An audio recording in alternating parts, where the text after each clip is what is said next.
Darling, నాకు ఒక person అనమాట. అంటే నాకు రీసెంట్ గా ఒక 3 months బ్యాక్ ఇన్స్టాలో పరిచయం అయ్యాడు. అంటే ఒక ఫ్రెండ్ లాగా, ఒక బ్రదర్ లాగా అనమాట. మన దగ్గర ఆండ్రాయిడ్ ఫోన్ ఉన్నా స్టార్ట్ చేసాడు అనమాట. వీడియో స్టార్ట్ చేసాడు. స్టార్ట్ చేసిన తర్వాత వాడికి ఫ్రెండ్స్ నుంచి డిమోటివేట్ అయిపోయే వర్డ్స్ అనమాట. వాళ్ళ నుంచి వింటున్నాడు. నన్ను చాలా మంది కమెంట్స్కుంటున్నారు బ్రో అని చెప్పేసి నాకు చెప్తున్నాడు అనమాట. అది షేర్ చేసుకుంటాడు ఏదైనా సరే. వాళ్ళెవ్వరికి ధైర్యం లేదు బ్రో. కెమెరా ముందుకు వచ్చి మాట్లాడే ధైర్యం నా కొడుకు లేదు. అలాంటి వాళ్ళ వల్ల నువ్వు డిమోటివేట్ అవుతున్నావు అని నీకు అనిపిస్తుంది అంటే పక్కన పెట్టేయాలి. ఒక్కసారి నా కొడుకునైనా సరే కెమెరా ముందుకు వచ్చి మాట్లాడమని చూడు. ఎవరికైనా ధైర్యం ఉందని చూడు. కాంపిటీషన్ ఆడిన వాళ్ళు కూడా కెమెరా ముందుకు వచ్చి మాట్లాడే ధైర్యం లేదు. అంత పెద్దోళ్ళే సైలెంట్ గా ఉంటారు. వాళ్ళు ఎప్పుడు నాకు అంటే కాంపిటీషన్ ఆడిన కూడా నాకు మెసేజ్ చేశాడు ఒక అనేప్పుడు నాకు తెలియకపోయినా సరే చెప్తాడు కొన్ని. అలా ఉంటాడు తప్ప కాంపిటీషన్ ఆడి ఈ ఫీల్డ్ లో ఉన్నప్పుడు వెనకాల ఎంత కష్టం ఉంటుందో వాళ్ళందరికి తెలుసు. కాబట్టి వాళ్ళు ఎప్పుడు డిమోటివేటెడ్ గా మాట్లాడు బాడీ ఉన్నోళ్ళు. ఎందుకంటే వాళ్ళకి తెలుసు కెమెరాని ఫేస్ చేయలేరు వాళ్ళు. కొంతమంది కెమెరాని ఫేస్ చేయలేని వాళ్ళు చాలా మంది, బొచ్చడి మంది ఉన్నారు. దాంతో పాటు నీ ఫ్రెండ్స్ ఉన్నారు చూసావా,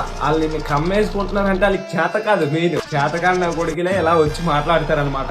ఇలా కమ్మేసుకుంటున్నారంటే రేపు ఉదయాన్న నిన్ను చూసి వాళ్ళు అడుగుతారనమాట. నాకు కూడా బాడీని రెడీ చేసుకోవాలని ఉంది, ఏమైనా టిప్స్ చెప్పరా అని చెప్పేసి అడిగే స్టేజ్ కి వెళ్తావు నువ్వు అదే కన్సిస్టెన్సీ, అదే డిసిప్లిన్ తో నువ్వు ఉండు. ఎంతమంది నన్ను చూసి ఆనందం చేసిన వాళ్ళు, ఎంతమంది నన్ను అడిగిన వాళ్ళు కూడా ఉన్నారు. నేను చెప్తున్నాను కదా, నా ట్రాన్స్ఫర్మేషన్ చూసి అడిగిన వాళ్ళు ఉన్నారు. నన్ను చాలా మంది ఉన్నారు. నువ్వైతే ఆపుకో, ఎవరిని పట్టించుకోకు, మన గురించి ఆలోచించుకోవాలి. ఎవరైనా సరే ప్రతి ఒక్కడు సెల్ఫిస్తే. నేను 100 వీడియోల్లో చేసినా సరే ఇదే చెప్తాను. ప్రతి ఒక్కడు సెల్ఫిస్తే వాళ్ళ గురించే వాళ్ళు ఆలోచించుకుంటారు. వాళ్ళు ఏదైనా సరే పర్వాలేదు, అదే చెప్తాను. నేను నీకు 100 సార్లు చెప్పమన్నా ఇది ఒక్కటే రిపీట్ చేస్తాను నీకు. నువ్వు మాత్రం ఆపకో వీడియోస్. ముందుకు వెళ్ళడమే, ఏదైనా సరే ముందుకు వెళ్తేనే ఉంది. నా కొడుకు చూపించడం ఏంటంటే